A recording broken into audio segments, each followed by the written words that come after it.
What is life for Elon Musk?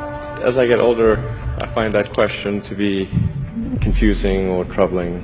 I think particularly when you see the advancement of something like video games. You know, like say 40 years ago, the most advanced video game would be like Pong, where you had like two rectangles and a dot. But now you can see a video game that's photorealistic and millions of people playing simultaneously, and you see where things are going with virtual reality. Then eventually those games will be indistinguishable from reality. They'll be so realistic you will not be able to tell the difference between that game and the reality as we know it. How do we know that that didn't happen in the past and that we're not in one of those games ourselves? Tonight's topic is the universe a computer simulation? We've got some highly thoughtful, talented, respected people to weigh in on this. The more I learned about later on as a physicist, the more struck I was that when you get deep down under the hood about how nature works, how can I be sure that this mathematical reality isn't actually some kind of game or simulation? In my research, I had found this very strange thing, error correcting codes. Error correcting codes are what make browsers work. So why were they in the equations that I was studying about quarks and leptons and supersymmetry? And that's what brought me to this very stark realization that I could no longer say that people like Max were crazy. So you're saying as you dig deeper, you find computer code rich in the fabric of the cosmos. Computer code, strings of bits of ones and zeros. We seem to see a pattern forming over here. Our universe is pixelated. A matter isn't as real and as solid as we hope.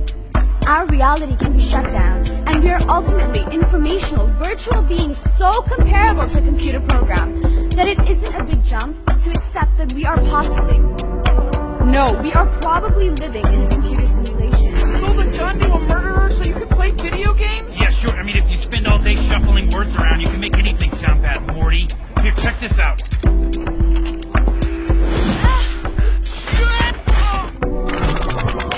What the hell?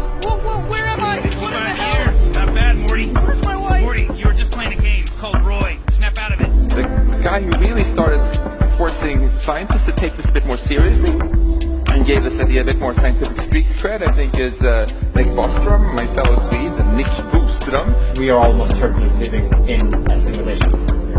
It's a little bit complex, but it's really not more complex than most educated people could probably get their heads around if they thought about it for half an hour, if they actually tried. You know, there's this interesting argument by your colleague at Oxford, Nick Bostrom. He argues that the notion of a simulated universe, what do you think about that? I can't see how you could refute it. I mean, I can't see how you would actually be sure that we're not. If the simulation hypothesis is valid, then we open the door to eternal life and resurrection and things that formerly have been discussed in the realm of religion. And the reason is really quite simple, because as long as I have a computer that's not damaged, I can always rerun the program. If you're not sure at the end of the night whether you're actually simulated or not, my advice to you is go out there and live really interesting lives and do unexpected things so the simulators don't get bored and shut you down. There you go. Add new sim. Let's make it neat. He's going to be outgoing to be a celebrity, because I want him to be a celebrity. Sure. Nice. Oh my god. That is freaking hilarious. What are you doing?